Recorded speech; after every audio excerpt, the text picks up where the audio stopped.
Good morning, church. My name is Jason Blankenship. I'm the Director of Missions for the Mid-Valley Southern Baptist Association. I wanted to just bring a report for you on some things happening with our local churches. We have seen God doing some amazing work during this very difficult time. We have seen the churches prove that we are not people that are about our building.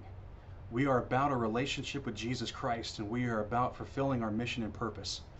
And some things that has happened recently amongst our churches is that we have seen in many churches some of the highest attendance that they've had in years by counting online attendees and viewers of their services.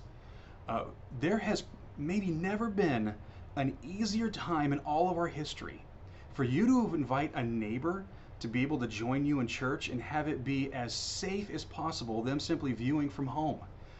It is an incredible time of being able to witness and having the gospel message presented in such an incredible way where it's flooding our social medias. So there's just some amazing things happening amongst our churches with salvations by people watching services and coming to know the Lord through that.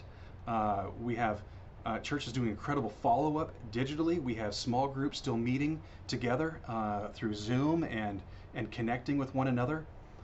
So God has been at work, and it's been exciting to see and hear all that He's been doing. But with that said, we're not meant to be in isolation. The first thing that God said that was not good was aloneness. It was Adam being alone. God's designed us to grow in the context of community. How can we ever fulfill the one another's of Scripture when we're not with one another?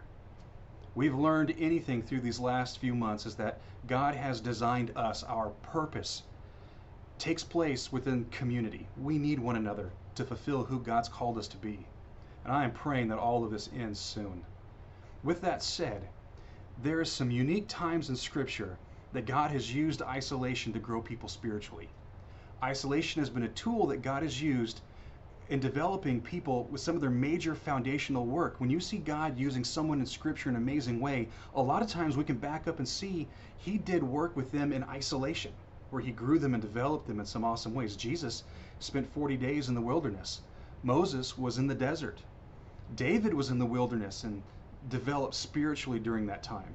Elijah also spent a lot of time in isolation with God before some of the major things in his life unfolded. When we look at people in Scripture, we see God used in powerful ways. We see God building them in isolation. So with that said, I would say, don't waste your time being alone right now. Spend it with God. There may be some amazing things that God can develop in your life in this time of aloneness. That when we come back together again as a church, we come back stronger as an individual, more focused on the mission that God's called us to, having Him develop and work within us in foundational ways that we maybe never would have gotten if God had not set this time aside for us. So with that, I want to end with a word of encouragement. As the people of Israel were in Babylon, there was a time that they were going to come back home. And God gives them a word of encouragement. It's Isaiah 43:19. It says, "Look, I'm about to do something new. Even now it is coming. Do you not see it? Indeed, I will make a way in the wilderness, rivers in the desert." He tells them, you're not home yet, but it's going to be soon.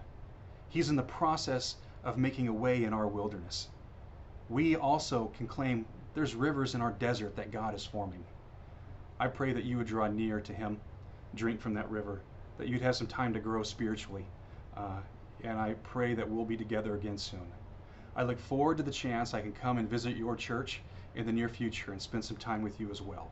God bless.